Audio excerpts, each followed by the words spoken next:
Dreamscaper is a visually inviting roguelite that provides plenty of progression with fun gameplay. The visual design is simple and captivating as it ties into the dreamlike elements of the narrative. There's plenty of different weapons to use, along with a light combo system that if you hit the attack button as you flash white, you will do more damage. You also have access to range weapons, abilities, and every few rooms you can slow down time to help you out. What enhances this area of the game is how you can experiment with different combinations to do more damage, thus really allowing the player to come up with their own preferred playstyle. You will find plenty of upgrades on each of your runs, but you can also choose your own loadout at the start of each level, and as such, Dreamscaper provides you quality upgrades in the short and long term. Short term, you have all of the new items that you can find while on a run, along with the stat boosts like more health. For long term, you will earn different currencies from the dungeons that can be spent outside. These upgrades are vast, like unlocking new items, new rooms to encounter in dungeons, along with passive buffs that improve your stats. The dungeons themselves have a healthy amount of randomization to help keep things fresh. Dreamscaper is a roguelite that doesn't really do much new for the genre, but it does a very good job at understanding it and providing the best options to the player along with a wonderful look to it. In Sound Mind is a very good psychological horror game that sadly did not receive a lot of attention when it came out last fall. This small team was able to provide a game with a focus on exploration and puzzle solving. While combat is part of the experience, it is not the best area of the game. While not bad, it's just serviceable, and thankfully the entire game is not focused on it. In Sound Mind manages to provide you with just enough direction so that you know what you need to do, while also providing you plenty of room to actually explore and take in these varied environments. The first area takes place in a shut-down Walmart type store. I was impressed by how the developers really use this space well. There's a kids section, electronics, an area for grocery shopping, and much more. This feels like a familiar location while being turned on its head with all the supernatural elements. In this first area, you need to contend with a ghost. There is a relationship between these mirrors you need to find, and have her destroy them so that she can find peace. After you find the first one, you earn a mirror shard to help you find clues and hidden items. The ghost will stalk you from time to time throughout the level. So I had an idea. I wondered if I could angle the mirror shard in such a way to get the ghost to see her own reflection as a way to get her to go away. I managed to pull this off and it actually worked. These small moments of problem solving are really satisfying, since the game gives you some clues but never really hand-holds you to the answer. On top of this, the levels are very distinct from each other while also offering new gameplay mechanics. For example, there is one stage that feels heavily inspired by Alan Wake, as you need to get to a lighthouse and use light to fend off the larger threat chasing you. The introduction of new mechanics along with new enemies helps these locations and levels to feel unique. In between the main levels, you can explore a hub-like building. It is here where you can slowly open up new parts as you earn new items from the main levels. In Sound Mind is a hidden gem of a horror game.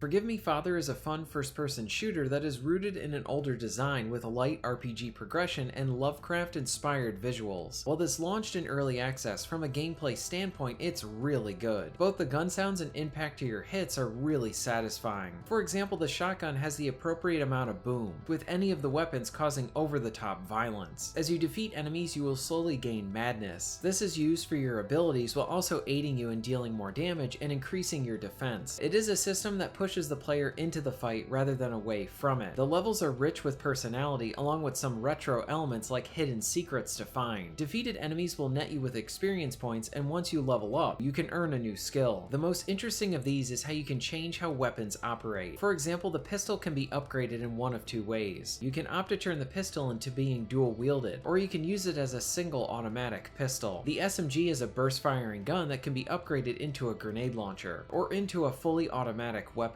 Forgive Me Father has a few flaws in its current state, but my biggest issue is that some of the game needs to be better balanced, as there are some difficulty spikes that hinder the flow of the action. Overall, this is a solid first-person shooter with quality action, an inviting visual style, and a good example of early access done right. Industria feels like a mixture between Half-Life and the BioShock games. The first-person shooting action is pretty good. The guns are fun to use with decent sound effects and fun impact as parts of the robots can be blown off. While the game is only 5 hours, it was something that I wish was longer because of the quality gameplay loop. The majority of the game is centered around combat and exploration. There are many optional paths to take, so this is where you will find most of your supplies. It has that nook and cranny type of design where you want to search everything for more ammo and health. The story does have a bunch of positives, with a good relationship between the main character and this mysterious stranger. Where the narrative fails is in the resolution and ending. The ending feels thrown together and very rushed. It really is commendable what this small team accomplished with this title, and I hope they get an opportunity to make a sequel. This is easily one of 2021's most hidden gems.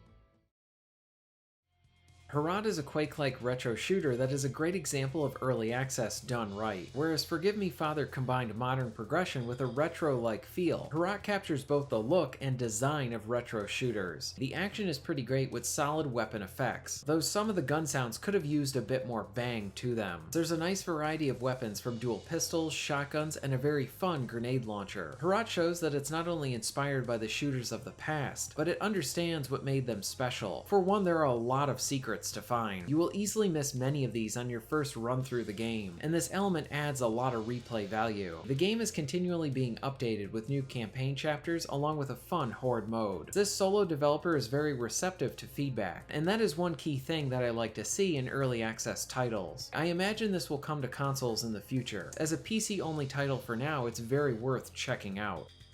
The Last Friend is both a tower defense game and a beat 'em up. You can move to different planes as you try to protect your base. The tower defense part is the best aspect of the game. You can only bring in so many towers into a level, so you need to think about what sort of defense you want to establish. Do you want to focus on walls to put up roadblocks as a means for your long-range towers to take out enemies? Or do you want to have a mix of a slowing and area effect towers? The beat 'em up action complements the tower defense well, but it is not in-depth enough to really act on its own. You also have skills that you can upgrade to help you with your towers and with the beat 'em up action. My main downside is that there are some difficulty spikes towards the end of the game, where one level might feel really cheap and the other one following it is more fair, and this creates a yo-yo effect in difficulty for these levels. The Last Friend is a fun game that successfully blends two genres together.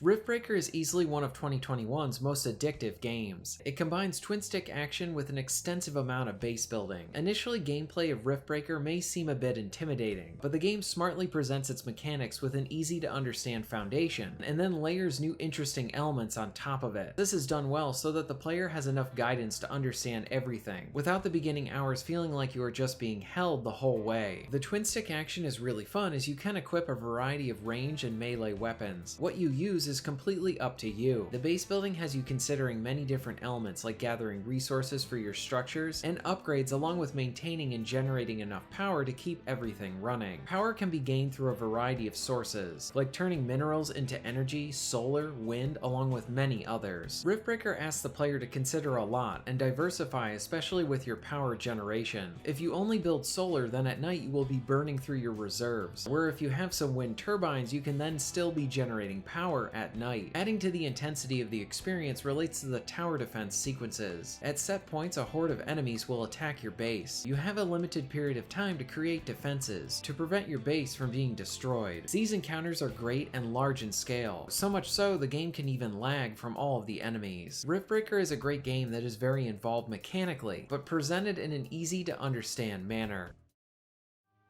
And before we conclude this video, I want to give another mention to Severed Steel. I have mentioned this game a lot on my channel, and it's absolutely awesome. The gameplay is a nice mix of shooting from fear with the movement of Mirror's Edge, and it flows together very well. Pulling off cool and stylish moves is easy to do, but figuring out how to maximize your combo is where the skill comes into play. The AI are very reactive, meaning that choosing to tackle a level a bit differently will drastically change how your enemies approach you. You can slide, jump, and wall run to avoid enemy fire. You cannot reload, so you're always on the lookout for a new weapon to pick up. On top of all of this is the enjoyable destruction, and you even have a cannon that can make new holes and paths for you. The arcade mode is where you will be spending the bulk of your time, and I love this title. I highly recommend it. And that brings us to the end of this video. What were some of your favorite indies or overlooked ones from 2021? If you are interested in being notified of new videos, please hit the subscribe button and bell. And if you would like to support the channel and get early access to content, please check out my Patreon. All of the links will be at the end of this video and within the description. And thank you very much for watching.